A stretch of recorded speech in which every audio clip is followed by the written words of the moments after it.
YOUDIA.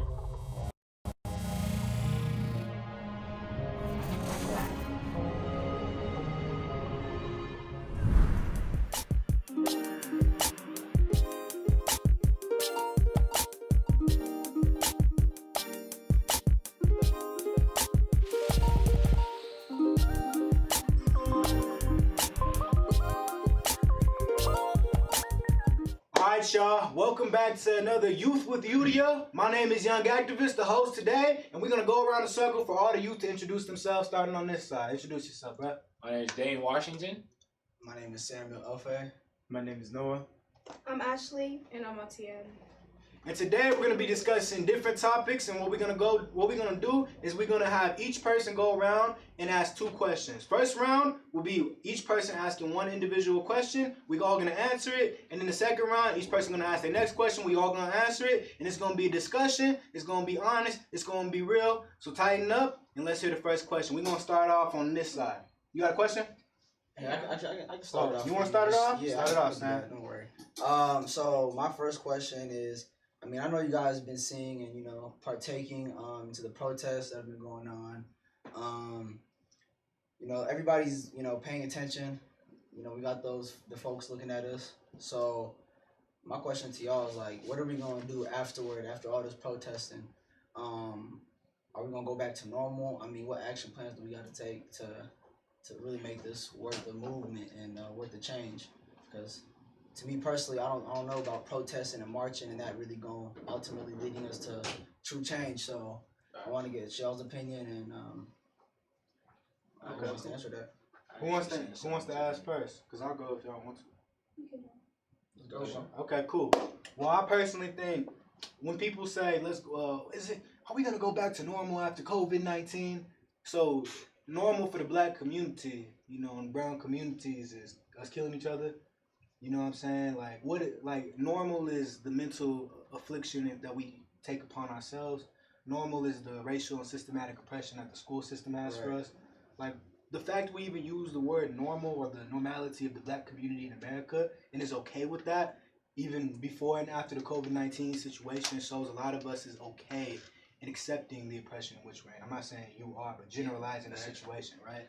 So I think, honestly, in reality, first and foremost, it's not going to be the same after this. The political environment and energy has already changed in America so much right now. It's never going to be the same. This is going to be a completely different country ongoing forward, for sure.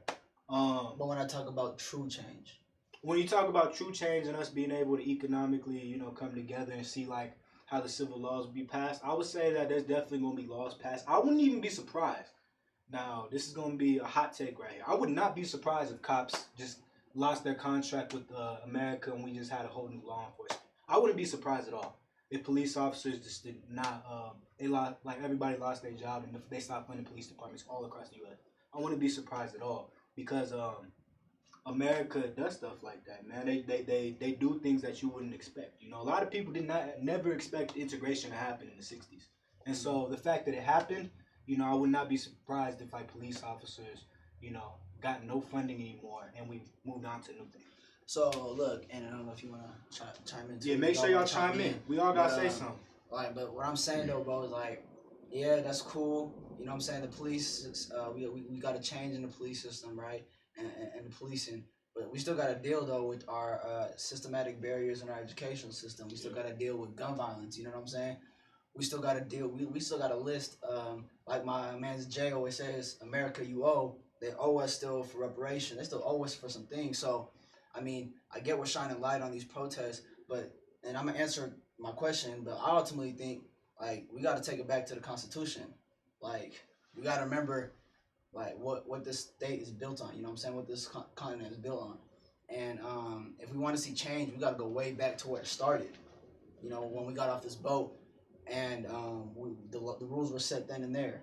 So until then, I feel like they could tip their hat. They could hear our voice for a little bit. They could, change for us just so we can stop protesting. But I mean, ultimately, we're still facing with the same system. We're still gonna have to deal with the same racism in our schools, the same the inequity in our educational system and in our communities as well. So I think we got to take it back to the Constitution. We gotta start forming up. We gotta start voting as youth, and get petitions and get our voices out there. That we gotta take this back to the Constitution where everything lies on and all these our amendments are set on. So I don't know how y'all feel about that, but that's just me personally. Yeah, I want to hear man's opinion. Here. No, yeah, I actually had just posted something about the whole idea of going back to normal, and it said nothing should go back to normal. Normal wasn't working, and if we go back to the way things were, we will have lost the lesson that. So basically, like all of us doing what all around the world, everybody doing what they're doing. If we were to say, "Oh, we're gonna do this," and then things are gonna go back to normal, that's just a slap in the face to everybody. You know what I'm saying? Doing what we got or doing what they're doing and everything. So I feel like first and foremost, the biggest thing, we got an election coming up. So our biggest voice right now would be elections. Everybody voting if you can vote. That's the biggest thing for now. But I had this conversation just the other day with my dad about what comes next. So I asked the same exact question after all the protests and after we do all of this, all the fighting and whatnot, what is next? And basically it's whatever we want to happen, you know what I'm saying? If we wanna make real change, us being the youth specifically, especially, we have to get involved in bigger things than just, oh, I'ma go retweet something on Twitter or I'ma post a black screen on my Instagram, you know what I'm saying? Black Lives Matter shirt. Right. You see what I'm saying? So it's more of what we can do as the youth, because we talk so much about how we the next people up, you know what I'm saying? That's what we say, we the youth. So it's our future. So it's more on what are we gonna do to get our voices heard and really get out there. You see what I'm saying? Definitely. What y'all think over here? I want to hear y'all voices a little bit. I feel like I agree. Like nothing, like after all this happens, nothing is gonna change unless we make the change.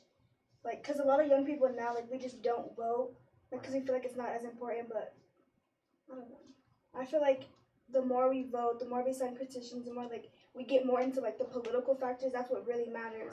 And people are like posting on Instagram, okay, that's not really, that's like kind of doing something, but not really. Like you have to get like down to the politics, like what's really happening, what really needs to change.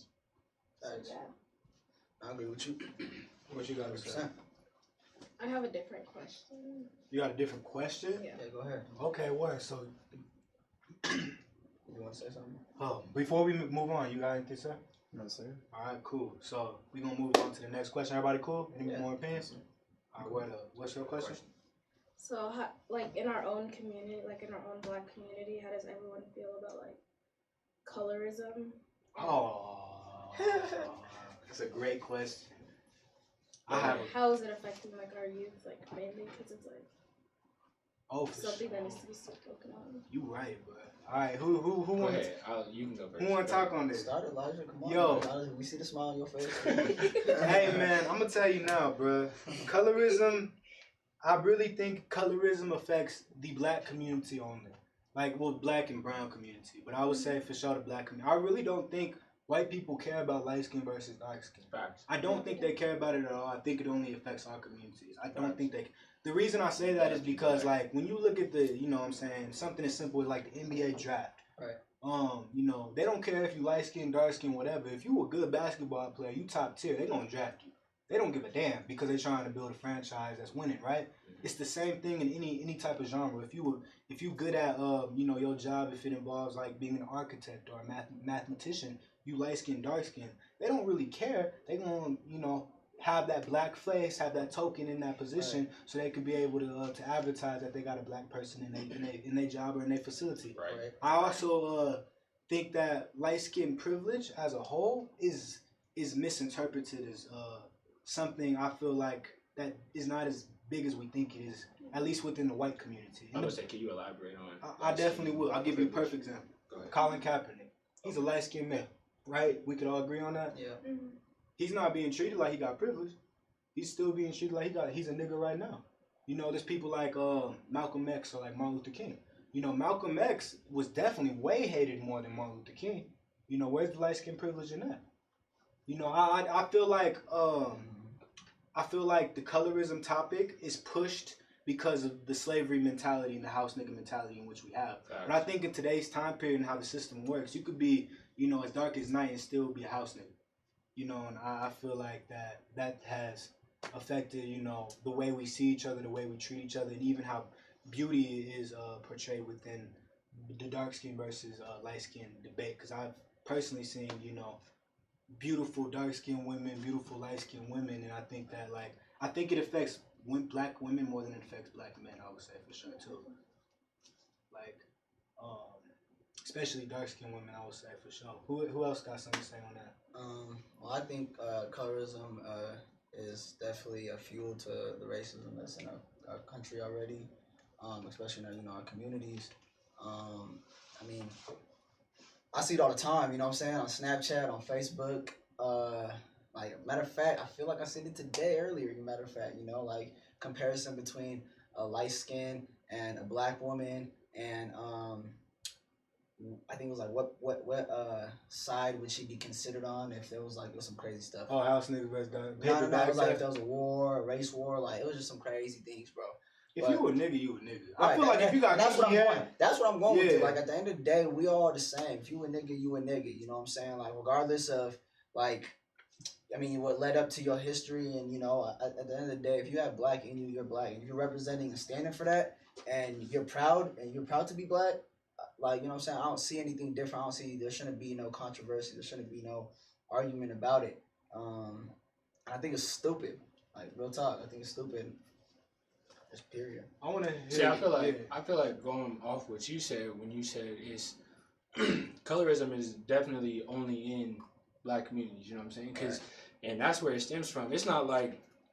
Well, I see Mexican communities too. Well, yeah, but black and brown. That's why I say black and brown. Yeah, but when you see like, and we take. I feel like a lot of the times, like you said, it's more insulting when you speaking on a black woman. You know what I'm saying? But I feel like as black men, we make that joke all the time. Like, cause I got light skinned friends. You know what I'm saying? Like lighter tone. My little brother. You know what I'm saying? And I feel like it's more of. When it's us, it's like, oh, bro, like, shut up, bro, you yellow, blah, blah, blah. You know what I'm saying? Bro, I get that all the time. You feel what I'm saying? It's like, it's more of not necessarily us as like, oh, bashing another dude, like, oh, bro, you light skinned, you're, you know what I'm saying, you're less than what I am as a black man. As a black man. I'm not like, bro, you're less black because you're light skinned or you're dark skinned, so you're more of a nigga than I am. Fast. But I feel like you said, it's more if you're black degrading if it's towards like women. You know what I'm saying? Yeah. So, and I would like to add on that too, because there is something that I could argue on a devil's advocate perspective. Now, I have personally in my life, I've seen more dark-skinned men be attracted to light-skinned women. I have for sure seen that. Guaranteed. My whole life, I've seen more dark-skinned men be attracted to lighter-skinned women. But in contrary, I've seen a lot of light-skinned men be attracted to dark-skinned women as well. The reason I bring that up is because I definitely think that has something to do with the way America portrays darker skinned people, period. Black men or black women. I believe that the darker you are, the more America tries to portray, you being ugly. I definitely think that has a lot to do with it. But in reality, it's the complete opposite. The more dark you are, the more beautiful you are, the more godlike you are. You know what I'm saying? And that's something that needs to be pushed more within our communities. That's why I'm such a big advocate for teaching our history in schools. Because if you're only being taught white history and your forefathers, you're not realizing that most of Europe, pretty much for its existence, was ruled by black, dark-skinned kings and queens. You know what I'm saying? Most of Africa and parts of Jerusalem was all our people, and they were chocolate. You know what I'm saying? You're never going to find the beauty in yourself, or it's going to be harder to find the beauty in yourself. So that's why it's important to understand who you are in history as well. Do y'all want to add on to the colorism? Yeah. I feel like I also see it like a lot within like women. Like today, I saw this post where it was like this girl had like, what is it called? I don't know what it's called, but like when you have like lighter patches in your skin, you know what I'm talking Oh, about? alopecia. Yeah. No, Okay. No, that's the hair. No, that's the loss. hair loss. Vitiligo. Yeah, Vitiligo. vitiligo. Vitiligo. That's the Michael Yeah. Jackson disease. Yeah. Okay, she had that, and then like somebody commented on her post like you're somewhat black, like you're missing melanin. Oh man. And like you're missing melanin in some places, something like that. And like Damn. I don't know, like That's mess. Hey, you know the crazy part is, there's a lot of like mentally disabled white folk out here. But you know what they do? They make them go viral on ESPN shooting a 3-point shot. When it's in our communities, we don't really embrace people who was born a little bit differently and embrace the culture and the beauty and the uniqueness on how they was born. We just kind of bash on them or kind of single them out. And I definitely think that's also a form of self-hate. Just to add on to that. I'm sure y'all seen the videos like Down syndrome white kids shooting a 3-point shot and they're like, yeah! And it's like they just won the Super Bowl or something. You know what I'm saying? Like, for sure. But yeah. Anything else you want to add on to that, sis? Because No. I like that conversation a lot. The colorism conversation, I feel like, needs to be addressed a little bit more because I definitely think we have a misconception of it because of slavery now. But people don't realize a nigga's a nigga to me. You know what I'm saying? But right now, hey y'all, we about to go to break. We're gonna be back in a little bit, and yeah. Stupid, bro.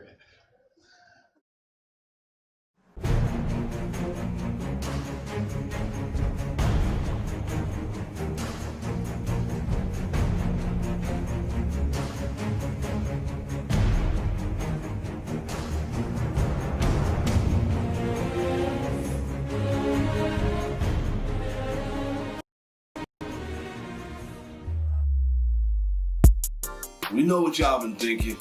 What y'all doing? Just relax, though, kinfolk. We got you. What y'all waiting on? Stay tuned. AHRR Network.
Alright y'all, we're back in session. Young Activists back here, so we're gonna get into our second session with questions.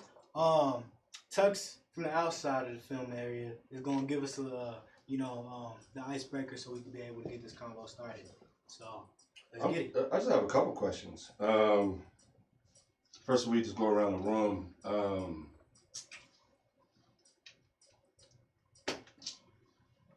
What's Obama's last name? First person tells me it's $1. Who's? Oh, Obama. Obama's last name. that is his Obama. last name. I'm That like, is his what? last name. Can I get my dollar? I'm like, I need my 100 We pennies. said it at the same time, so you kind of afford that. No, we didn't Nah. say it at the same time. I had like 2 seconds. So And y'all, no, sorry, nah, let's get serious. But before I do, y'all want to hear a joke? I want to hear a joke about the butter? Yeah. let's do it. Okay. No, let's get to it because I don't feel like spreading it anyway. Y'all don't go using my joke. Y'all don't go using my jokes. Alright, don't go using my jokes. You Don't heard go it here using my first, jokes. y'all. You heard it here first. Don't go using my jokes. I ain't Hey, gonna use man. it. I ain't gonna use that's corny. Sam, I got a question for you. That's not sad. It could have been worse. Let's spread this energy. How did you feel when you watched the George Floyd video? Did you watch it? Yes, I did. Can you describe what you watched and how you felt? Well, as I watched the first video, I was mad, I was angry. But when I watched the second video of all 4 officers on top of him, a different type of rage just came out of me. The words just couldn't describe it, man. It's just enough. If I could put it in words, just the attitude was enough is enough. I made some phone calls. I hit up Dane, Jonathan McMillan, Jason. And I was like, man, we gotta start doing something. So for me personally, it made me mad, sick to my stomach. Like again, I always feel threatened. So again, I feel threatened as a black man, seeing that. So that's how I felt. How about yourself, Noah? Did you watch it? Yes, sir. How I felt was pretty sad because our people are getting beaten, killed, basically shot down in multiple ways. And it's not like, and we didn't do nothing wrong, or sometimes, but we should like try to fix what we're doing wrong and try to bring each other back to our community, like try to help each other, because that's what's mainly important.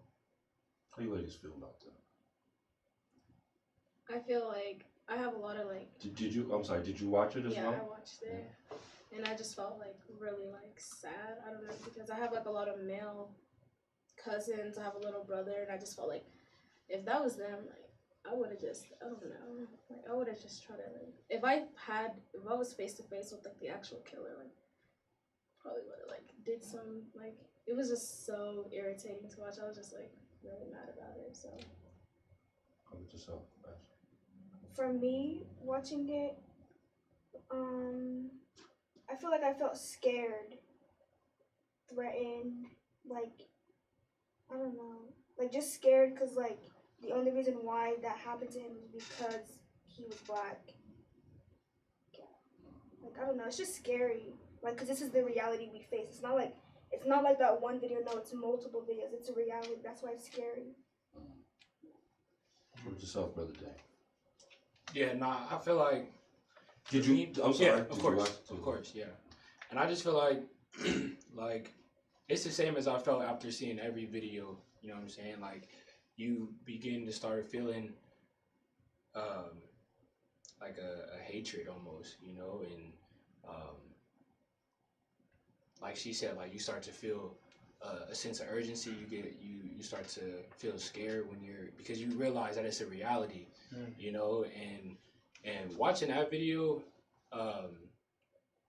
it was kind of different because I've seen plenty of videos like that, you know, very familiar with the scenery, and now seeing it as an adult, as somebody who could feel themselves in that position, not only from like George Floyd's position, but as the people recording the video, you know what I'm saying? I feel like, you know, for me, I'm like, bro, I'd rather take a charge of assaulting an officer rather than watching somebody be helplessly murdered in the streets by police officers who are supposed to protect us, you know what I'm saying? And instead of watching them do this, I would rather be the person to try to help and protect somebody else, regardless of the situation that it would put me in, you know what I'm saying? Right. And it kind of, I had mixed feelings just all over the place about watching that video, for sure.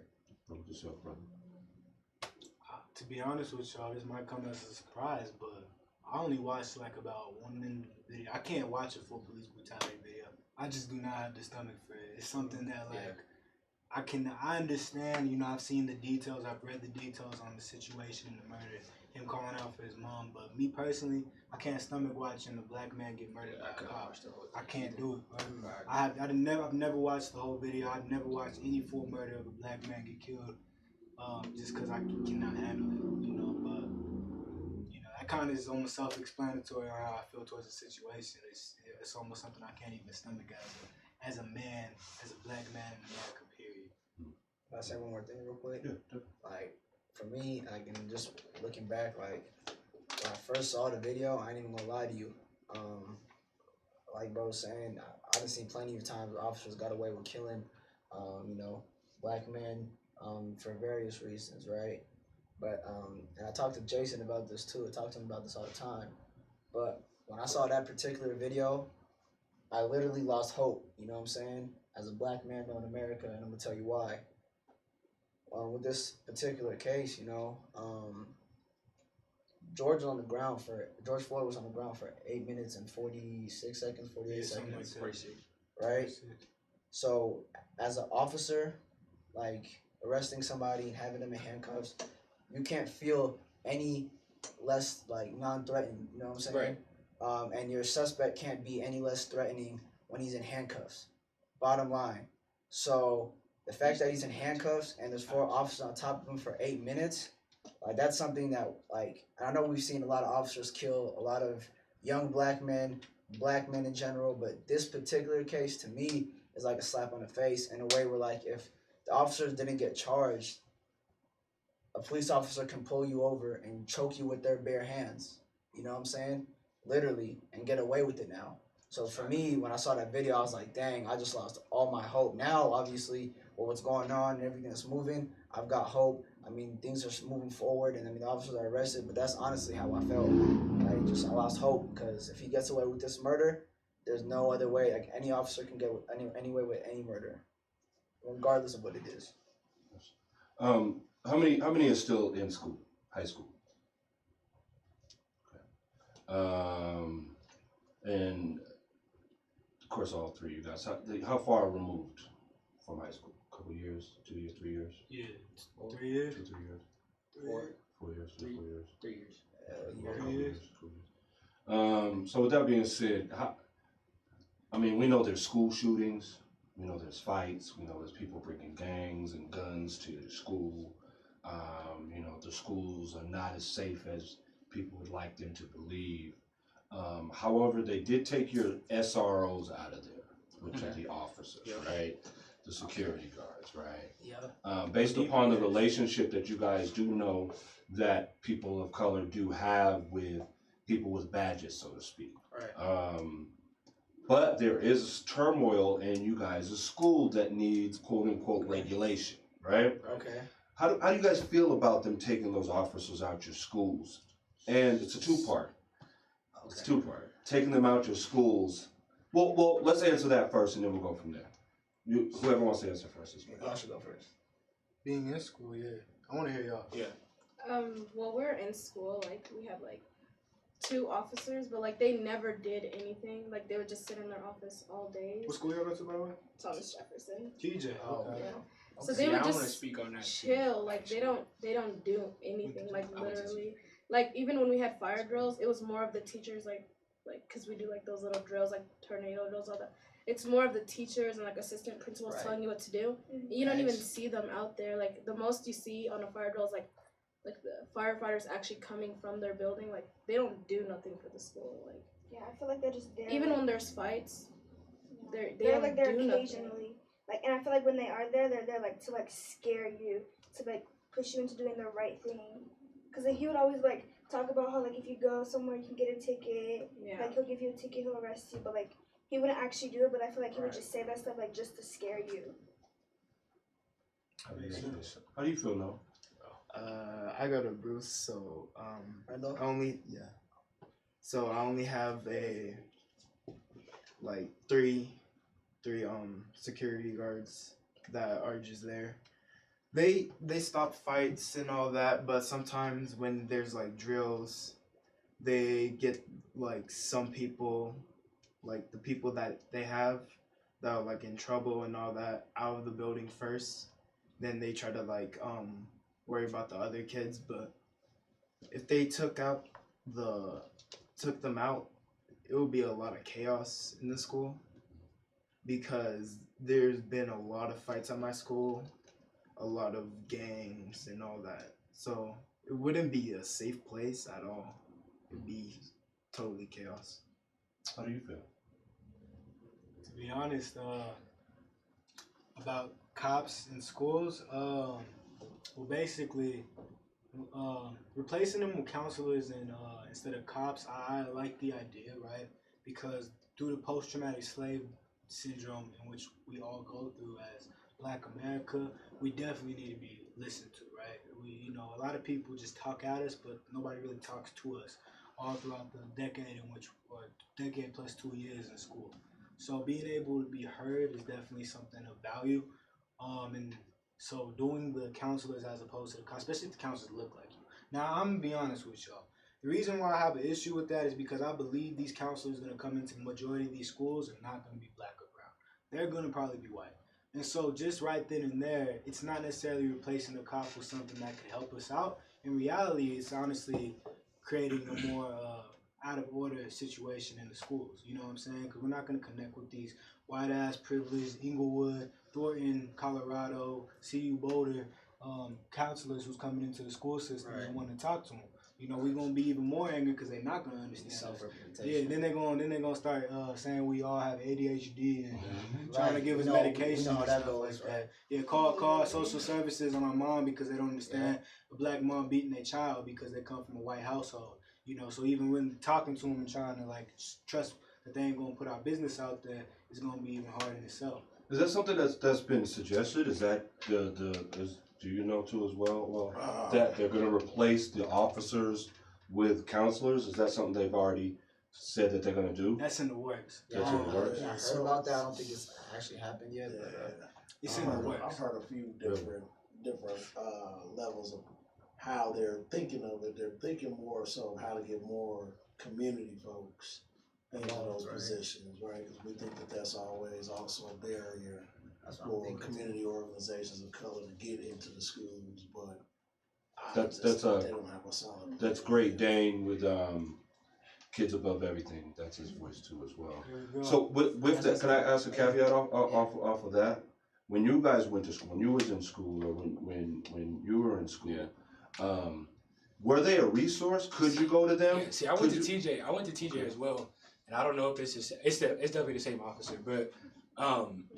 I won't say like no names or anything, but for us, because I hung out with very few people, you know what I'm saying, and our circle was super tight, and we would always be in the counselor's office. And the officer, when I was in school, the police officer, his office was also in the counseling office, so it was right next door to our counselor. So he would be in the office, you know what I'm saying, and he was like hella cool, you know what I'm saying? He would let us know like situations are going on. He would always look out for us. He was always like there for us if we needed somebody to talk to. Like he had people in his office all the time, and I feel like that's just like a very case by case kind of thing, you know what I'm saying?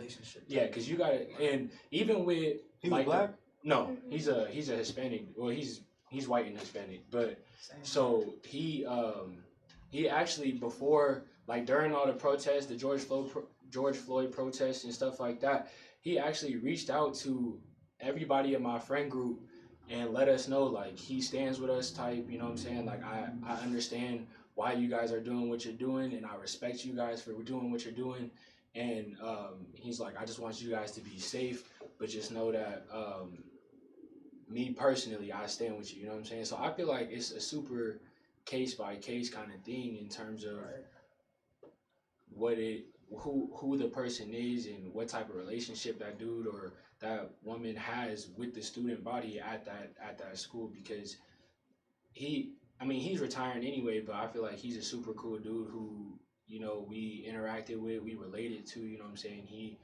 We shared our problems with him, and he was very understanding. So can I ask you a question about that? Was he the only guard there? Well, at the time he was the only officer. Like we had like security guards, but he was the only like SRO. You know what I'm saying? Like actual police officer in the building at the time. I heard there's two of them now though, right? Is there two cops? Oh, well then just one. But we have like separate like security guards who work through DPS. Because my question was going to be, but you know, I'll let you guys continue. But my question was going to be, if there was another officer and he was the bad cop or the good cop, is he also correcting the bad cop? Is he saying stuff about injustice? Is he speaking about his other counterparts that wear badges like him about the things that are going on? Is he sharing that sentiment? So those are things I think that, you know, it's not about all cops being good or cops being bad. It's the fact that they do have a code, and we all have two eyes, two ears, and we can see exactly the same thing and hear exactly what's going on. However, cops do have a huge silence in a lot of stuff that their brothers and their brotherhood does. Well, going to Smoky Hill, we had two officers, a white officer and then a Mexican officer. The Mexican officer, I mean, I like Lou Dane. I had a relationship with him, so I would talk with him, you know, like every now and then, holler at him. I didn't have a personal problem with him, But I mean, as a freshman going into high school, I'm told that if I go across the street to 7-Eleven or to go to McDonald's, I'm gonna get a ticket. You know what I'm saying? That's not what you're supposed to be here for. You're supposed to, you know what I'm saying, make sure that everything's good around my surroundings. And then when officers get off track with staying in their office all day, and Smoky Hill specifically had their windows set right by the parking lot so the officer could look directly and see the cars. I mean, they'll start messing with kids, following kids, giving them tickets for the license plates. I mean, we all know kids, go out to smoke or to go outside of school, out to the park, something during lunch to come back. I know that's wrong. You're not supposed to do that, but is it your job to go follow them, give them a ticket, and leave the jeopardy of the school to a shooter? You know what I'm saying? Like, that's not your priority or your job at that time. So for me personally, how I feel about it, I think that it was a good move, but let me remind you, Jason posted this today, which he had a very valid point. DPS has 207 schools. Why are there SROs in only 17? If this is really about our safety, it should be in every school. So with that said, for those 17 schools that apparently they're so worried about, which I mean, obviously there's parents that are worried too, we should have community, like Dan was saying, community organizations that can relate to these kids, that work with these kids, whether that's like for example, Jeff, I know Jeff and Pierre and J-Dub, they got their security company, you know what I'm saying? So we can look towards black-owned companies, security companies, businesses, and we can reach out to them as well to community organizations. But I think it's bogus, you know what I'm saying? If we're gonna talk about our kids' safeties and only have SRO officers in 17 schools and we got 200 yeah, it's definitely not a coincidence. But I got a question. Actually, you know what, what y'all think about, and this is suggest, what y'all think about, say if they had rotating parents as the actual security or part of mandatory for say me, your dad, Daniel, something. It's our day to walk the halls or whatever. Or your dad, you know what I mean? We walk the halls. Might be a good suggestion too. But anyways, we'll go. Problem solved right there, real talk. I mean, it could be, bro. A lot of I mean, obviously ain't cool. I feel like obviously parents have to. that's like hit or miss depending on. I feel like the parents would have to go through like a strict interview or something, because some parents might have that same kind of might have like a ill intention with doing that. You know what I'm saying? Right. Like, That's oh, true. I get to tell this kid what to do, and he gotta listen to me because I'm in that position to tell this kid what to do, and he gotta listen to me. You know what I'm saying? That's where it comes. I think it comes like in the rules to it comes along with setting rules to those people too. Like, you don't have to be directing these kids. It's like say you know what I'm saying? say if you had a kid, right, and your son was in the school and his homeboy who you don't really like him messing with, you know what I'm saying? You're like, stop messing with him. He done got him a ticket or something, and then now you get to go into the school and police him for the day. Mm-hmm. You know what I'm saying? There might be a lot of parents like that with ill intentions towards certain kids, like, oh, I can't necessarily do nothing to him, but let me give him hell in school for a day. You know but even that conversation we can have, like, to protect the school, be around it, walk around the perimeter. You know what I'm saying? Like, but no, I guess it's very hard to vet. I mean, especially and guarantee the safety. Right, that's true. You know what I'm saying, of you guys. So I'm gonna twist it a little bit, if you guys don't mind. 'Cause you did mention something. You mentioned kids. Everybody knows kids that go to smoke, right? Is that fair to say? Mm-hmm. Smoke weed, cigarettes, whatever the situation is. Right. We're in Colorado. Okay, you guys all go to school in Colorado. Weed capital in Colorado. And weed capital in Colorado. Okay. Right. So my question to you guys would be, do you think weed is ruining you guys, your friends, or anybody who smokes? I'm just curious. I don't know. You know, I'll give you an honest answer. Yeah. After a lot some have split options. Some might just, I think I want to hear you first. Okay, I'm gonna speak because I'm an African. I'm African. I'm African American, but I have an African family and African cultural family. So it affected me personally, like as far as growing up, like with my relationship with my pops, which led me to not be at home all the time, which led me to situations to get locked up or go out of state to get locked up. So for me, I think it's really like, from a lot of my friends, it's their parents and their relationship with their parents about it. They got to be secretive. And with that being said, that goes to lying, that goes to sneaking out, that goes to a lot of things, which ultimately will take somebody's distract somebody from focusing on their schools, on their studies, on what they can, their goals in life. You know what I'm saying? Because now they got to worry about their parents, their relationship with their parents, if they're cool to coming home. You know what I'm saying? Stuff like that. So it helps I don't think it's mentally. You say it is. You're saying it helps. Well, yeah, I don't think it affects. I don't think it's the reason why a lot of people like my age or like my friends are failing, or they did fail. I think it's really the fact that their parents weren't cool with them smoking weed, and they would be secretive about it. They would sneak out, and it led them to getting kicked out, led them to not being able to have that relationship with their parents to go towards their goals, or to be able to focus at school. You know, Okay. So that's my Interesting perspective. David Talib Ruffin Sr. said the school system and the prison system are one and the same. That's what's up. And he also said, would you like to listen to a parent of your friend or a cop first? Like, so basically going on to the last topic of, like, who would you rather listen to, like a cop or like a parent who's like your homie's parent? Right, I would rather listen to a parent than a cop. Yeah. Period. Somebody said security, no matter, this is by Corey Whitfield. Oh, this is your wife. Yeah. Corey, she said, security, no matter from whom, stems from relationships. You have to have that in order to build trust with your kids. So definitely, security is for sure important. Also, so basically on the question is, have I seen weed or drugs or cigarettes or whatever during school? Weed specifically? No. Do you believe that weed is ruining your peers? Do I believe weed is ruining my peers? I would say with the black community more than the white community, because I know a lot of white kids who smoked hella weed in high school, but like was being like way more successful like within the school system. That's because it's systematically designed for them to be successful no matter what they do. But I have seen honestly a lot of kids fail who were in those positions. Like no matter what my personal opinion is, I have seen a lot of kids fail who got introduced to weed at a young age. Now it's not always, but I have seen it though for sure. Right. More than not smoking it. Mm-hmm. Y'all have anything to say that?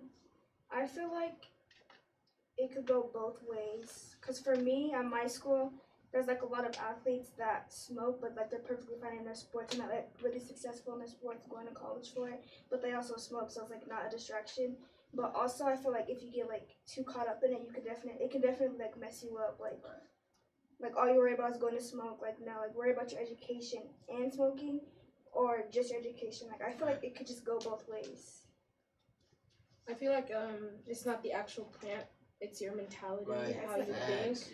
Like just because you smoke weed doesn't make you any less dumb than anyone else.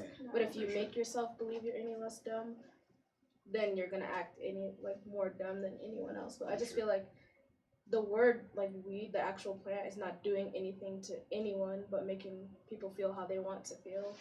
But like the stigma that comes behind it that like makes you fail and this, like that's all your mentality. Like if you want to fail while smoking weed, you could do that, but it's not the plant, marijuana, that's making you fail. Yeah.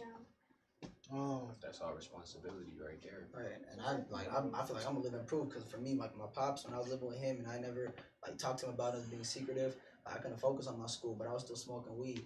But I still graduated, you know what I'm saying, smoking weed, you feel me? Like nothing had changed in that time besides really my relationship with my pops, but it was just a mentality, I guess. All right, so now we're gonna make sure. Okay, so we're gonna go back to the questionnaire from each person. You asked the question, didn't you? No, you asked the question. She asked the question. So y'all did not ask a question yet. So who wants to ask a question first? If not, I got y'all. Just let me know. I don't know. I can ask a question. What's the question? So with also, David Talley Ruffin Sr. also said, "Hey Ash." By the way, I want you to know that. David Talley Ruffin Sr. said, "Hey Ash." Anyways, keep going. My question was gonna be so all the sports got shut out before like all the protests and stuff started happening because of COVID-19 and everything like that. And there's been a lot of controversy with black athletes continuing to perform in their sports. Here soon, I think the NBA comes back July 24th or something like that, or in the next month. And with everything going on with like Colin Kaepernick, he is supposedly getting looked at from certain teams in the NFL.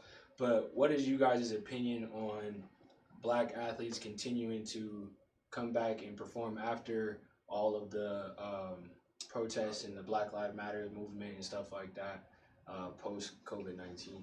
For sure. So before I got here, I was listening to Lil Baby, Bigger Picture. You feel me? Yep. I was like, yo, I ain't never been so proud of Lil Baby in my life, man. Real talk. If you ain't seen the video, my man's was protesting out in Atlanta, and you know he had a message with his song, and he had bars, you know. But that was real. Hey, but my whole point is he uses his platform, and like I respect that as an artist. So I feel like every one of these players should be using their platform, and to be honest with you, we run the game. You know what I'm saying? As far as ESPN, NFL, NBA, what runs America and puts America out on top. So if we really want, you know what I'm saying, to see a change too, I think that these NFL players, NBA players, should use their platforms. Whether that's, I don't know, when the NBA starts, you know, I'll take a knee and we're not gonna stop. We're not gonna play until you guys support and America listens to us. So that's just my opinion. I would like to add on what you said about that. They should be joining into the protest because it will gain more power and it will gain more people to like fight with them, instead of just like doing nothing. Yeah, definitely. If they're like using their platform to like show what's right, show what they believe, then the people, like fans and stuff, all they're gonna do is like follow them and continue to say what they're saying, which is gonna spread more awareness.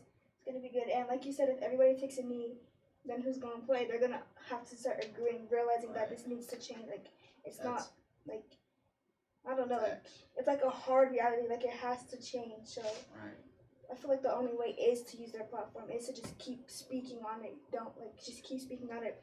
Keep bringing awareness to the situation. Oh, that's scary. Luckily that wasn't on film. Keep going. Keep going anyways. Okay. But yeah, no, that was it. No, I feel you. That's billions of dollars that's gonna be lost. Billions and billions and billions, and it's gonna hurt America's pockets. I don't really have anything to say. Oh, that's fine. Elijah. I'm in 100% agreement. I think because Avery Bradley, I seen this on. If y'all don't know who Avery Bradley is, he's a shooting guard for the Los Angeles Lakers. He basically said that, you know, black athletes will run America. Right. So like first and foremost, we gotta understand that if they choose not to play, they choose not to play, meaning that nobody in America is gonna really watch sports. You know, because then there's gonna be a bunch of the white athletes and a few. You know, sellouts. It'll never be the same. Yeah. It'll never be the same. Like Kyrie Irving's talking about like starting his own league and stuff. People looking at Kyrie Irving crazy, by the way, if y'all don't know that. He's looked at as this like crazy conspiracy theorist and whatnot. And I would just say the reason they're doing that is because the media is trying to portray any black man with an opinion or a mind who's actually thinking for themselves and not just for the money. They're gonna always portray him as a little crazy. But he's so good that they can't just kick him out of the league. Like they did like Colin Kaepernick or a couple other athletes. That's facts. So that was just my opinion on it. So do you guys think that they should come back and continue to play, or make a bigger stand to say like, I'm not gonna play unless you know what I'm saying? Don't play. That would be hard. Cause then that means that there's no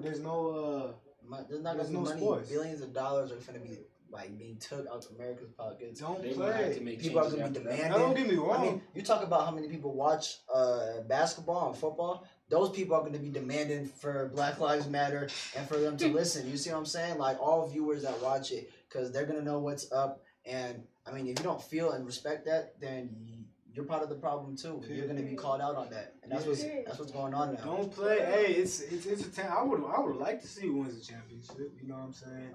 It's But at way the more end of the important. day, don't It's play, way bro. more It's way more important. Yeah, that's what I'm saying. Bro. Yeah, like if you playing, man, I get it. You trying to be the GOAT, you know, like LeBron and all. You know what I'm saying? I get it. But at the end of the day, man, what's more important? 100 years from now or right now? Or temporary? Shit. Why don't For the you Super Bowl, real talk. you ain't trying to win a championship with us running America, you feel me? With us That's the ring. running That's the ring win. Right, that's the Hey, that's a ring Jordan could never take from you. Right. That's the real win Right. right Oh, there. God. That's a ring Kobe could never take from you. But Facts. hey, with the people, hey, man. Hey, why Muhammad Ali the greatest? It's not because he's undefeated like Mayweather. You know what I'm saying? It ain't because he punches as hard as Mike Tyson. It's because he had a stance and he stuck with it. Right. You know, he stuck with his integrity and was the best on top of that. Right. That's powerful. Okay, who got another question? I got you. So I don't No, know. you already asked your question. We're going around. Facts. So if y'all don't got a question, it's cool. You got a question? Okay, let me think about. If you don't got it, I'll let you think a little bit longer. I got a question. Oh. Okay, Yeah, I got ask you. your question. So this is a question I want to ask to white America, but I want to hear it from our opinions. Okay. Do y'all truly think white America gives a damn about Black lives? What do you mean by that? Well, right now, It gives Black a Lives damn Matter. to just You know, white people in general. yeah. Do you think they give a damn about? Okay, Black actually, you know lives? what? I know why you're saying that, and actually, okay. I want to hear all y'all. Like, I know. I'm not thinking I know where you're going with this too. Dang. I think that there's some white people from the start have been pushing, and since they were young, that have been really going out and pushing for this. But I think that there's a lot of white people that are just hopping on this now. Which, if you're just hopping on this now and just seeing this now as a problem, you know what I'm saying? Like you've been a part of the problem too, because this has been going on for so long. I mean, you can't have a blind side to this at all. I mean, it's so open. I mean, like I said, like you said, this is the biggest civil movement going on right now. We got the whole world looking at us and supporting us. So, I mean, for sure, definitely. Who else got something? Like, cause I definitely want to add on. I want to hear y'all opinions before I add on. For sure. Go ahead, Ashley. Wait, so what is it again? Basically, do you think white people really care about Black lives? Like, do you think they really give a damn? I feel like it depends. Like some of them definitely don't. You can tell they don't. But some of them I feel like they really do. Like genuinely care. Like really want to fight for us. Like stand with us. But I don't know. It's like the ones that are just not realizing like you are like specifically the problem for real. Because how can you not see what's going on? Especially if you're just joining on now, like Black Lives Matter. But I feel like, honestly, I feel like they really don't care. Like they might be doing it just for like social media, right. just for the internet. Like I feel like they don't care. Shoot, Because they'll never these relate laws- to us. Right. Yeah, like they don't know how like it really is. Like I feel like just like they're like, yeah, they're getting killed or whatever, but they don't know like it's more than that. Like it's everything. It's the educational system, the political. It's everything. Right, Like, it goes they're just- deeper. Yeah, Do it you- goes way deeper. For sure. You think they care? I don't. I feel like there's a few that actually do stand with us, but a majority of them have all been raised and grown up to like, we're not friends with the Black person. We don't believe in the Black person. Like, they're not our people. Like, we don't associate ourselves with them. And the ones that have that kind of mentality that they've learned from their grandparents and uncles and aunts, like, they can always be like, I don't agree with them, but at a certain point for a long time, even if it was a week and you didn't stand for the Black Lives Matter thing, then you don't care at the end of the day. Yeah, then you don't care. So, okay. How you feel about that? Yeah, I was gonna ask you. I feel like they really don't care, but they are gonna join and try to like protest and all that and try to like say Black Lives Matter. But it's in the end of the day, this after all this protesting is done, they're not gonna care about Black lives. They're just gonna be thinking about themselves. Yeah, bro. And if they really care, bro, I mean, we wouldn't be in the situation still today, bro. Like, it would have happened. I mean, I could point you from Trayvon Martin. I mean, Rodney King. I mean, we can keep going back. Let's go back to Emmett too. Emmett Till. Let's go back to Nat Turner. Like, you know what I'm saying? I feel like it's just because people are getting called out Like I mean, even people of our own community are getting called out. So it's like it's to that point where if you're not supporting, you're gonna get called out. And in a time like this, white folks don't want to even be called out. For sure. Even for Well, the I know, truth, like, even for the truth, even if they is racist, they don't They want to don't be want called to. out They're for gonna that. hop on and like start posting all this stuff because they don't want to look like the No, bad person. no, what they'll do is they'll say, "I care about you, but all lives matter." Oh yeah, So that's that's what I'm not gonna say. Even just conservatives say that. Liberals say that too. But what I also wanted to add on to that, man, is I honestly think that Black Lives Matter right now. What's going on with the white community, especially, I'm gonna make it local. All of us go to DPS schools in Denver. We understand that Northeast Denver and a lot of like downtown Denver area around there, a lot of Denver is getting gentrified heavily right now. So right now there's a big, huge plight and dynamic and argument going on with black versus white all over downtown Denver area, black and brown versus white right now, right? So white people are 200 years mentally ahead of a lot of us. What I mean by that is the way they deal with one another. A lot of white people today ain't gonna just call you nigga to your face. They ain't gonna be like, you goddamn nigga. That's the South. These type of white people in Colorado, how they deal with you is they'll shake your hand and then call you nigga behind your back. You know, smile in your face. That's just how it is. That's the type of white people we deal with in this type of state. In this type of time too. And they're the same type of people who will go and march with you in the street and then protest and be the ones busting the windows, getting you arrested, and then go back to their suburban neighborhood in Inglewood, Thornton, Colorado, CU Boulder, and go live their white life, go skiing, go horseback riding with their white family, with their white kind, but then say Black Lives Matter on Saturday. Like that's some BS to me, man. If you're really trying to understand the black struggle and the black plight, live like a black man. You know what I'm saying? But the whole thing is they don't want that. And that's why every time they move into these cities, they work with us for a little bit, they kumbaya, and then they push all of us out, and then it becomes, instead of Northeast Denver, what are they calling it now? What are they calling it? What are they calling it? They changed from Montbello in Green Valley to Northeast Denver. Yeah, Northeast Denver. Yeah, it's Northeast Denver now. Or the east side, it's Northeast Denver, you know what I'm saying? 5 Points ain't even called 5 Points. What's 5 Points called now? Rhino. 5 Points. Rhino district. Rhino. But I'm saying like Northeast Denver is like, for us, that's Montbello, Green Valley. You know what I'm saying? That's all past. You know what I'm saying? But now instead of they don't say Montbello, like they changed the school name to Far Northeast. You know what I'm saying? Like it's different. It's crazy. And I don't, just to add on, I think for sure there's some genuine people, like everybody's saying there's some genuine people, but I think a lot of this, like white people standing with us and chanting Black Lives Matter, is for a trend and nothing more. You know what I'm saying? Like, how many of y'all was supporting us before this? You know what I'm saying? How many of y'all gonna continue to support us when Black Lives Matter ain't trending on Twitter? You know what I'm saying? Or on Instagram? How many? Get you a couple thousand likes and shit. How many of y'all was boycotting racist businesses before? Like everybody's like, we not going to Chick-fil-A, we not going to Starbucks. But there was multiple times when people were seeing that, you know what I'm saying, Starbucks and all these companies have had like racial issues and stuff, but y'all still supported them before. Like white people love Starbucks, you know what I'm saying? That's like their stuff. And y'all been, just because they put out a statement saying like, we don't want Black Lives Matter in our business now, that don't mean y'all ain't realized that before, you know what I'm saying? So how many of y'all was really supporting us, have been supporting us since then, the entire time when Black Lives Matter wasn't trending, but you really care that Black Lives Matters, you know what I'm saying? Like your peers and the people you around really, really matter. So I think it's very, I don't know, it's a super shaky conversation because it can be like there's some genuine people out there who really care, but a lot of them it's like definitely. All right, like I said, I was gonna say all they care about is like about their self, and they're just trying to like get the fame and all that. They don't care about Black Lives Matter. They just try to look for their self. All right, so what we gonna do? You have something to say? Yeah. Do it.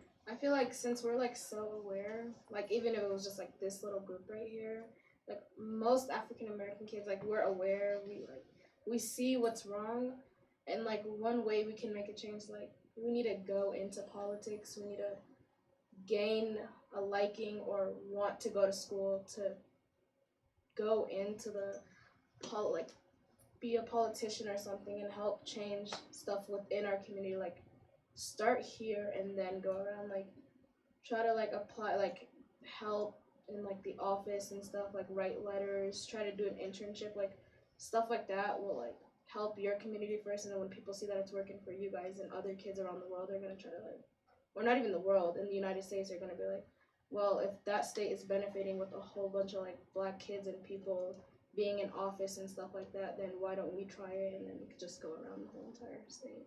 Interesting. All states. I would also like to say, like, being a lawyer, being a judge helps out a lot. Believe it or not, being a black lawyer, black judge could get a lot of your people out of prisons, for sure. That's You know what I'm definitely saying? I think something moving forward and seeing true change. But we do gotta go to break. You know what I'm saying? So we'll be back on in a few minutes. Stay tuned.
All right, now we're back. Young activists up in the room, and we got our youth. We are still communicating and discussing, you know, our different questions, what's going on. So right now we ended off the topic on how we can improve our situation going forward as a black community involved in, you know, if white people really care about our lives. So now we have one last question. And everybody gonna go around as much as we have. If we have enough time, everybody gonna ask another question. But we're gonna end off with his question for the first questionnaire thing, right? Okay, let's do it. What's your question? My question is, does sports really matter in life? That's a good question. That's a great question. Repeat it for me. Does sports really matter in life? That's a great question. That's a really good question. I mean, I think it does. I mean, if you're not getting paid for it, I think it's a great way to keep yourself knowing another skill or keeping yourself in shape. For me, it was definitely, I remember a time, a period away, coping mechanism. I mean, for me to take my basketball, go outside after school, shoot, you know what I'm saying? Like, release a lot of stress. So, I don't know, to me, it's important. I mean, it means a lot in my life. It did a lot in my life. I think sports, entertainment, just anything in general is really important because it's what pushes people to have like that platform that people need, you know what I'm saying? So like think about if we didn't have a Michael Jordan or a LeBron James, you know what I'm saying, what sports would be if we never had those type of people.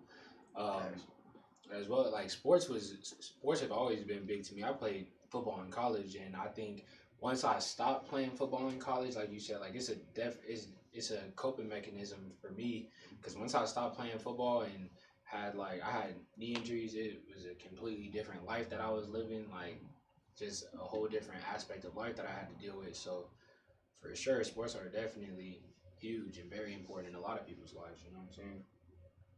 Yeah, I feel like sports, it really is. Is it important in life? I feel like it is very important in life, especially for like young kids.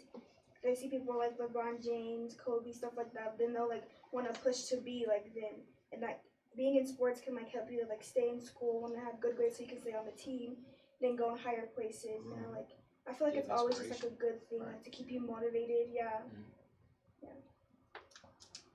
I think sports is like a motivation, a drive someone can have. Like, you might like it, you don't even have to become like famous in it or anything, but as long as you have something that, like, yeah, you said coke. Like, as long as you have something that can take your stress away, that you know you can rely on. It's like, apparently since drugs are so like, you know, a heavy topic now, like it's something that's not gonna negatively affect your body at all, but it's something you could always do to make yourself feel better. So. Dang, y'all gonna hate my response. Yes, I hate sports. Nah, I played sports my whole life. Oh.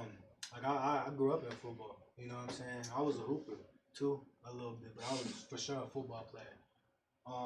But to be honest with you, I definitely think that sports is a tool that's been used by white community to enslave us in modern day society. I did kind of see that coming. I mean, it's big, for real though. Like, I You're mean, right, though. That's facts. That's facts. in reality, when you look at the Bucks back in the day, how they used to compare their bodies, they used to literally build athletes through slaves, just like they're doing in today's time. A lot of women and a lot of men build their sons depending on the size and the weight frame of the individual to be able to have a successful child, like a LeBron James or a Zion Williamson, these freak of nature athletes, so they can be able to get a big check. Because I gotta ask y'all a question. Would you really give a damn about sports if they was paying like teacher salaries? Because like a lot of people care about sports because you're talking about sports, any sport, players, basketball. Players getting paid the same as teachers.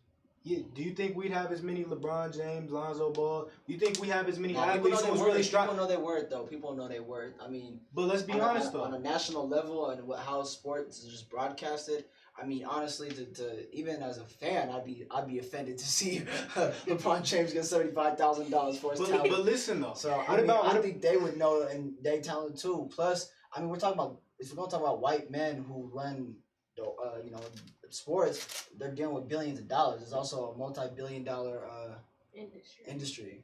For sure. Can I help shed some light on that? Because that was a great twist, YA. Because if you are talking about worth, people recognizing value, Who should be worth? we're talking about teachers now who have taught for 20s, 15 years, 20 years. We're talking about educators now who have been underpaid for quite some time. They work 20, every single day, bring their work home, So what I'm saying, when we talk about worth, that's a good point, because if the sports stars were paid a little bit lower, they wouldn't be all in your face. Like You're right.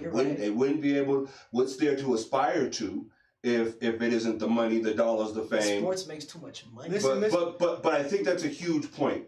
I just didn't know if that was aware of how big of a point that is, though. Okay. But now answer the question. Because listen, why do you think Bill Russell won so many championships? They wasn't paying like they are today. A lot of athletes are now being groomed to be basketball players and football players. Yeah. Back in that day, people used to do that for a side hustle. Yeah, like, legitimately. but you gotta also point out that technology has evolved over time.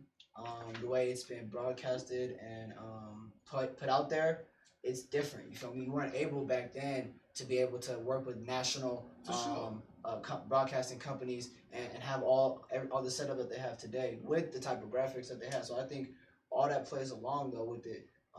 But the question isn't that. The question is does sports even matter? Now, when we're putting on like value to sports, if sports athletes was getting paid like teachers are today, do you think all these black men especially would aspire to be sports athletes like they are right now? Okay, but let's just keep it a band, bro. Let's point out that a lot of these athletes do support their communities though. From LeBron James, there's this one football player who bought a lot of single mother homes. I understand that. Don't get me wrong. Money's money. But at the end of the day, teachers would do the same thing. Let's just use them. You sure about that? They read way more books. There's a Way lot of teachers that go to schools just for 2 years so they can get that little rep in. But do you think there'll be more black teachers who have the aspiration and the hard work ethic like a Kobe Bryant, like a LeBron James, if they was getting paid like athletes were? That's different. Do you think we'd have more? Do you think we'd have more education? Have a better education within the school system? Do you think you'd see more black principals? Do you think you'd see more black lawyers, more black doctors? Yes. So but then you also got to think like, if we gonna pay, if we were to give teachers $100 million contracts. You know what I'm saying? Facts. You got to realize that them teachers is still gonna be teaching the same curriculum. Right, I was gonna say that you know what I'm too. saying? So if we giving teachers $100 million contracts to teach the same BS that they teaching in the schools right now, Nah, that's not a chance. Listen. Not a That's chance. Value You know would what I'm change saying? with $100 million in your hand. Value would change with $100 Value million would in your change. hand. I understand that, but you got to think. Do the teachers, regardless of how much they get paid, they're taught teaching to the same teach thing. out of a textbook. There's not so many. Regardless of James. regardless of if it's a black teacher is going to teach the same, especially in the same school district. If you look at DPS, right, and you got a black teacher and a white teacher teaching history, they gonna teach the same curriculum regardless of what they get paid. So if you gonna say like, are they gonna get paid more, or if teachers got paid more, the curriculum would have to be different because we still get the same BS education. I got you. I can hear that. There's BS education. But look how hard we have fought to integrate and to get paid in sports. For example, the Jackie Robinsons of the world. We fought to get into those positions to where we could be able to get paid more. We put more effort in civil rights acts in sports as opposed to education because we hold value into our body more than we do our mind. But I'm not necessarily saying that teachers don't deserve to get paid more. Don't get that to it. I for sure 100% think a teacher's salary should be no less than 6 figures. Hey, somebody just said that. Jamal Humphrey said no teacher should get paid under $100,000. Yeah, especially black teachers. If y'all want to put the future of America, the future of the world on our youth, our children, teachers need to be paid more because they're, at the end of the day, they're the ones teaching our kids in the schools. You know what I'm saying? But at the end of the day, not no $100 million. It's not. That's true for sure, but I mean not necessarily for sure, but I'm saying with the curriculum that the schools that the education system has, not a chance. Because of the fact that we're not getting taught anything that I know in this room right now we can have the conversation and say, damn, I don't feel like I need to be taught pre-calculus. Right. Okay. I don't feel like I need to learn. Like, of course, there's important stuff that we're being taught. You know what I'm saying? But a lot of it is a bunch of stuff that is just made to piss kids off. You know what I'm saying? If you was getting $100 million a year, but I do want to hear your opinion on that. Couple things. You guys make some awesome points, man. I love hearing y'all speak. One thing for sure is in schools, though, they do train you to be a worker. They're not training you to own or anything of that manner. They do train you to actually be a worker. But I think one thing you kind of shine some heavy light on is you guys do have power, right? And I was thinking when you guys were talking, like, what can you guys change? Some can vote, some can't vote, right? Some are living a situation where they can't do anything in the sense if you're talking about voting and, you know, making those type of stances. However, making a push to go against and change the curriculum would be ridiculous. Is a huge fight. I think you guys could keep in mind too as well. But again, let's switch gears real quick. Crazy. That's a heavy push. That's a real push. Because every kid across, if you want to just use the nation, will give the nod. Like, yeah, I did learn some bullshit. Right. You know what I'm saying? Yeah, No matter how far they went. Right. You see what I'm saying? So, but that's another conversation we could talk about too as well, because that can go down many holes. Right. You guys mentioned a couple of things. Well, let's do this. How many of you guys think parents and adults know what's really going on in your life? Like, are you guys tired of hearing like parents be like, "You guys are too young. You guys don't know shit," right? Right. Could it be fair enough to say, like, in reverse, like, you guys are adults and parents, you guys don't know shit? I want to hear y'all. Right. And if so, what is the misconception like? Like, if we're given a book to just kind of open into the lifestyle you guys live as youth, and you could be like, y'all really listen, and you could say it. If parents were telling me to, like, listen, y'all don't know shit. This is really what's going on. Do you guys have those situations? Like, do parents and adults know what's going on? Okay, cool. I think the biggest generational gap is happening right now than any other time in modern history because of technology. Like that's I think is the biggest like generational gap. Social media is something y'all really have never experienced. Y'all really have never experienced. That's something that is pretty much brand new to the whole world. You know, social media has only been around for what, maybe like a 10-year period on a worldwide scale, and it's something that we're growing up in which that has never been, modified to this extreme outside of maybe like television, right? When television became really popular, that's something that baby boomers or like Generation X could speak on a little bit more as opposed to the generation prior. Does that make sense? Yeah. So like, but outside of that, I feel like insecurities, peer pressure, how we interact with women, how women interact with men, the black plight. Hold on, slow down. Slow down. That's a lot of stuff to dive into. You see what I'm saying? Let's talk about how you talk. What are you saying? How you talk to women? What you saying? How you talk to women. I feel like that's the same way.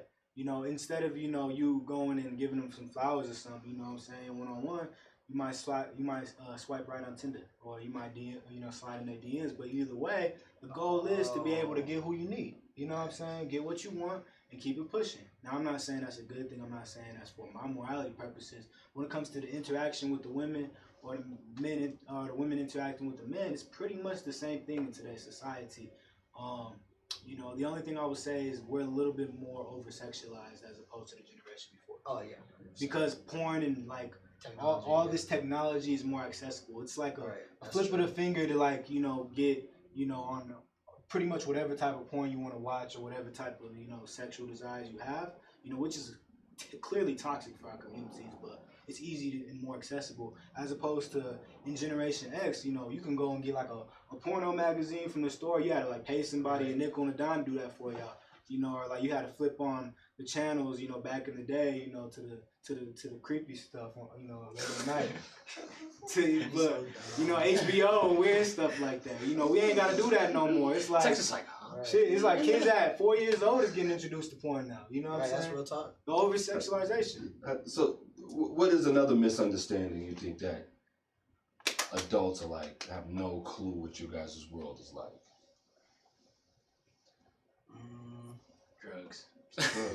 I was going to talk about For that. sure. Go ahead. Let's talk about I think because, I don't get me wrong. I don't agree. I don't do drugs or nothing like that, or I don't agree with people like popping pills and stuff like that. But I think there's a misconception in adults, like older generations, thinking that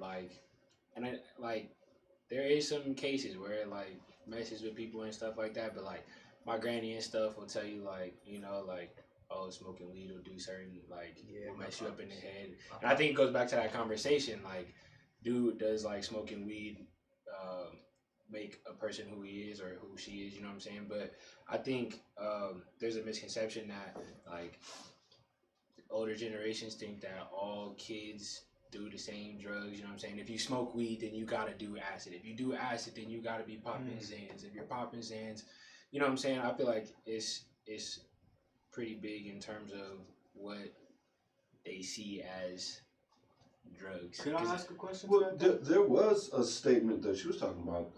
ITM was saying that there is it's pretty heavy drug culture that you guys deal with, or back in our day was probably waving off peer gang culture. We don't want to be in the gangs. Where it might be a little bit more of we don't want to do drugs. You know what I'm saying? Type of stuff. Is drugs like something that is really heavy that you guys have to push away? Is it like that every single day, pill popping type shit? No. Yeah. No. Is that the misconception? I think that's the misconception. It's like if your mom see oh, your friend smokes weed, or the people you hang out with smoke weed, then they automatically it's like, yo, hit this, bro, hit this. It's like, no, it's I have friends who smoke weed, but that don't mean that I'm like, oh, bro, let me go to the dispensary real quick, and you know what I'm saying, or I have friends who have done harder drugs than weed for sure, and I'm like, nah, bro, that's not me. But the misconception would be a parent being like, oh, I know your friend is popping perks or whatever, or sipping lean or whatever, so they would assume that because I hang out with him or I'm associated with him that I gotta be on the same thing, but that is for sure. Do you believe that birds with the same feather flock together? Because, I mean, at the end of the day, sometimes it takes, you know, a few months or even potentially a few years to, you know, hop into something like that if you're around a person enough. I feel that. I mean, it kind of just Depends. it depends on the scenario. Like if you're hanging out with pimps every day, you know, you're young, you know, eventually after a few years, you might want to, you know what I'm saying? Yeah, I feel that. Do something. Right? I feel that. You feel what I'm saying? The reason I bring that up is just because, like, I definitely think our generation is the most entitled generation as well. We feel like our way is right, you know, and I just want to keep it a band. Like, that's just facts, bro. That's why it's media, YouTube, Facebook, it's always about you. And I think we're, like, probably the most insecure, suicidal generation as well. Right. I think that's a little bit different from y'all generation. Y'all tougher than us. I think we're very sensitive. That's facts. I mean, I don't mean, am I saying anything wrong, y'all? Speaking facts. Just We're very sensitive. We're very emotional. We don't know how to handle ourselves. Like like tell me when I'm lying. You know what I'm saying? Nah, I hear you. I think we do the most drugs because we have to cope because we've been told the world belongs to us. But then when we get into the world, we realize this world doesn't give a damn about us. And so, like, I also think that has a lot to do with the difference between our generations. Y'all knew at a young age, this world hates us. You know what I'm saying? We found that out at 17, 16, 18, 20, 21 years old. Into it, you know? We had to grow into the fact the world hates us because we've been striving for likes and self-satisfaction at young ages. Yeah, and, you know, our mothers or our fathers even potentially coddling us at a young age and saying we the man, but in reality, not giving us, you know, preparation to know this is a white man's world. He don't care about your black guy. Right. That's real. That's tough. That's a heavy one. Peace to that. So with that being said, can we reverse it? There are a lot of adults and a lot of parents and people watching you actually at this moment. My question to you would be to adults, what would you need? What do you guys need from them? What is something that you guys would need for them to do for you guys to be successful in what you guys want to be? Now, are we talking about our parents? Our parents specifically, or parents? We're talking about adults, grown folks as a whole. I think that, and I speak about this a lot. I think, like adults, and I mean, I'm speaking from an organization because I work for a lot, like in the community for grass, like Bright Impact. I think a lot of adults need to sit down and have conversations with these youth, and work together on pushing forward. For me personally, like growing up, I realized like, damn. If I want to get my message across, I got to go to my parent, who they got to go through the state, but they still got a lot of things that they got to vote on, and they still got to get on problems in our own communities that they got to deal with and vote on. So with that said, I think like our parents, we all need to sit down. We all need to work like adults, organizations, sit down together as youth and have open conversations and let's be real, you know what I'm saying, and how we can move on forward. And because there is that gap, and even now as we're discussing about it and addressing our issues, we need to have these conversations with adults and talk about, look, like we need to move forward on with this. This is what our problems are as youth today. You guys don't know about this. You guys don't see this. Moms, I hide all the time. I've been hiding this from you. It's time we face it and we figure out, as we figure out moving forward with this generational gap, how we can just heal those wounds, you know, that we've been facing from separation and distancing in families and communities. So that's just what I think. For sure. Yo, I want to hear y'all opinions on this because I think what I'm about to say, y'all can all relate to.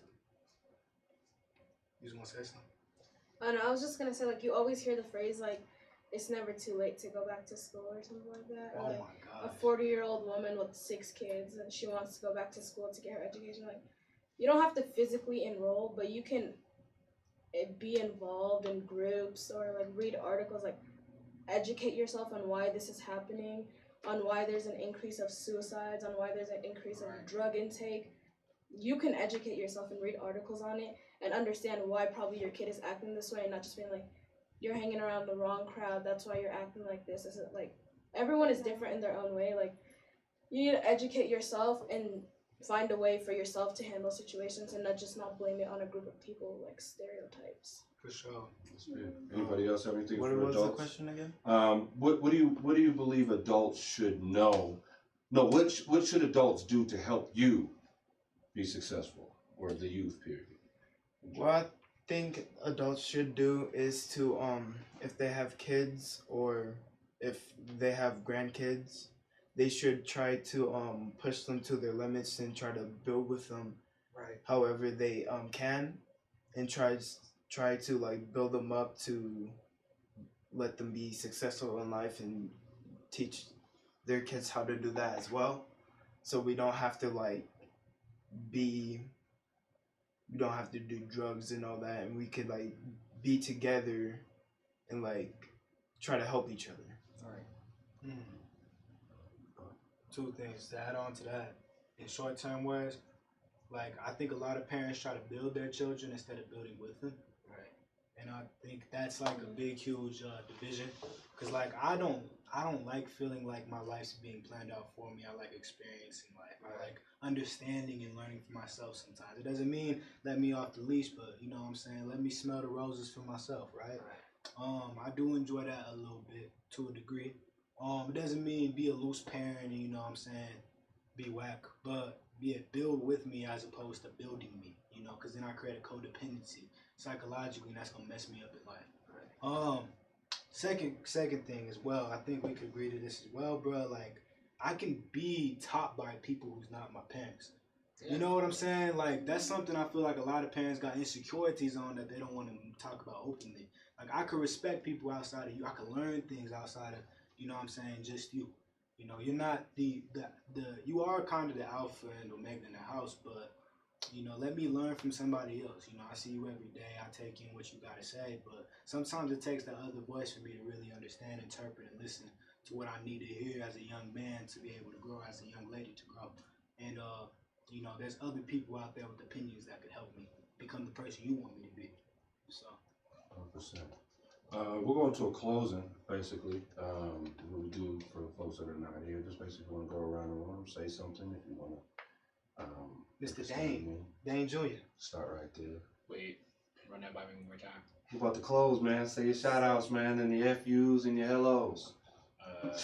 Who on the live? Sorry, no.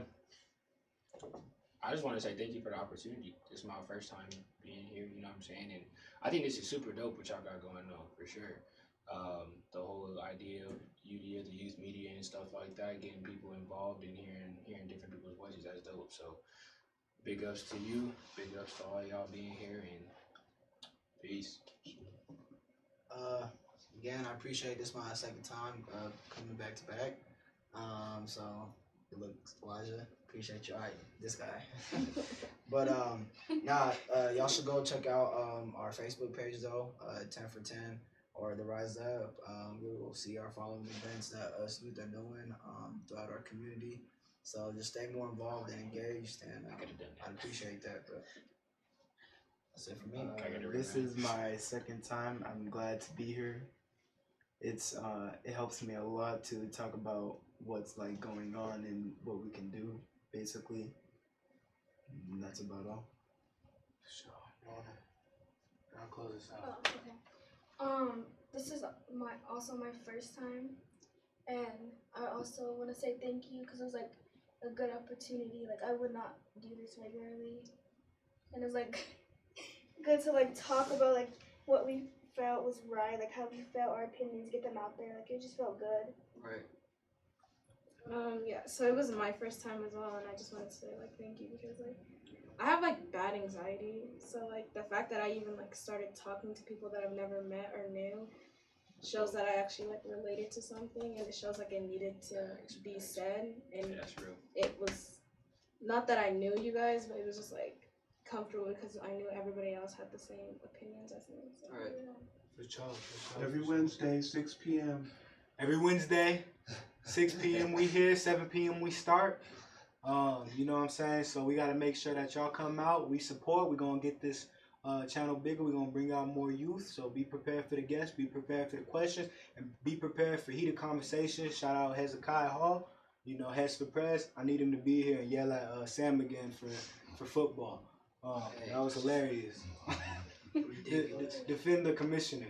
But anyways, long story short, you know what I'm saying? Y'all are special. Y'all guys anointed. You know what I'm saying? As black community, we got to be able to understand our history, who we are, and read more. Reading is the most fundamental thing towards success in America, believe it or and it keeps you out of a lot of trouble. Anyways, so that concludes our event. I appreciate each and every single one of y'all for coming out, and you know, that's a jolting experience for young activists. Talk to y'all later. doing that.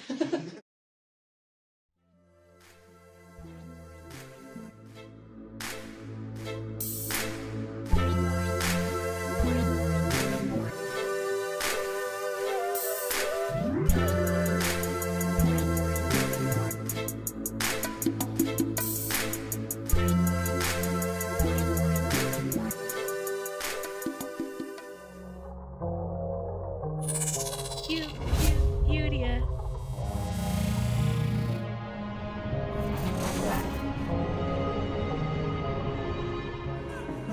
How y'all doing? Young activists, back here with another video.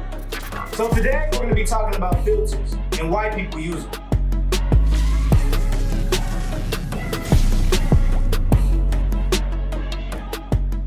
I know people who are addicted to social media. Like Kanye West said, social media is the modern day cigarette, and people are addicted to filters as well because people are addicted to the image of perfection.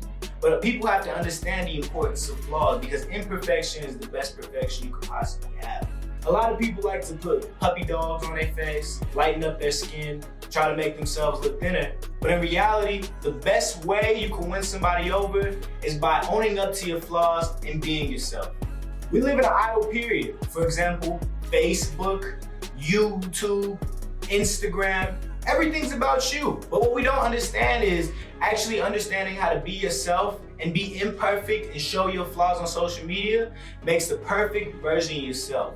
Instead of striving for perfection, what the image is in today's time, strive for being the perfect version of yourself. That's how you truly show perfection. There's no filter that's needed for that because when you're being yourself and you're comfortable with yourself, nobody can take that away from you. Don't strive for likes, strive for you. Truly be yourself.